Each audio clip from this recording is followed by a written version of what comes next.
முறையற்ற உறவால் பல நேரங்களில் அவர்களுடைய வாழ்க்கை மட்டுமல்லாது ஒன்றும் தெரியாத பிஞ்சு குழந்தைகளின் எதிர்காலமும் கேள்விக்குறியாகும் நிகழ்வுகளும் நடைபெற்றுதான் வருகிறது. அப்படி ஒரு சம்பவம் தான் சேலத்தில் அரங்கேறி இருக்கிறது. சேலம் மாவட்டத்தில் ஓமலூர் அருகே இருக்கும் கீழக்கூர் பகுதியை சேர்ந்தவர் தான் கார்த்திக். இவர் கடந்த 10 ஆண்டுகளுக்கு முன்பு சுதர்சனா என்பவரை காதலித்து திருமணம் செய்து கொண்டார். ஆரம்பத்தில் பெற்றோர் எதிர்ப்பு தெரிவித்த போதும் இருவரும் காதலில் உறுதியாக இருந்ததால் திருமணமும் செய்து கொண்டனர். தம்பதிகளுக்கு 2 குழந்தைகளும் உண்டு. இந்த நிலையில்தான் கடந்த சில மாதங்களாகவே சுதர்சனா செல்போனை அதிக அளவில் பயன்படுத்தி வந்துள்ளார். அது மட்டும் இல்லாமல் இன்ஸ்டாகிராமில் எப்போதும் பேசுவது, சேட் செய்வது, ரீல்ஸ் போடுவது என பிஸியாக இருந்திருக்கிறார். ஒரு கட்டத்தில் இளைஞர் ஒருவருடன் சுதர்சனாவுக்கு பழக்கம் ஏற்பட்டதாக தெரிய வருகிறது.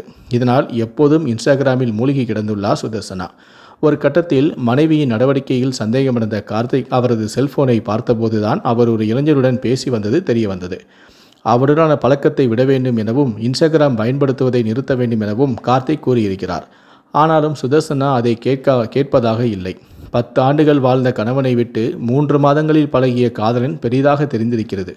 இந்த நிலையில்தான் இன்ஸ்டாகிராம் பயன்படுத்துவதை சுதர்சனா நிறுத்தாததால் கார்த்திக்கும் சுதர்சனாவிற்கும் தகராறு ஏற்பட்டு இருக்கிறது.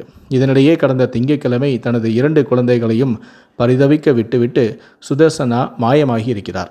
பல இடங்களில் தேடியும் கிடைக்காததால் அதிர்ச்சி அடைந்த கார்த்திக் இது குறித்து காவல் நிலையத்திலும் புகார் அளித்திருக்கிறார். காவல்துறையினர் நடத்திய விசாரணையில் சுதர்சனா இன்ஸ்டாகிராமில் தன்னுடன் பேசி வந்த மேச்சேரி பகுதியை சேர்ந்த மாதேஷ் என்ற இளைஞருடன் வீட்டை விட்டு ஓடியது தெரிய வந்தது. இதையடுத்து அவரது செல்போன் சிக்னலை வைத்து எங்கு சென்றார்கள் என காவல்துறையினர் தீவிரமான விசாரணை மேற்கொண்டு வருகிறார்கள். இந்த பிரச்சனையில் பாதிக்கப்பட்டது கார்த்திக் சுதர்சனா மட்டுமில்லை, ஒன்றும் அறியாத 2 சிறு பிள்ளைகளின் வாழ்வும் தான்.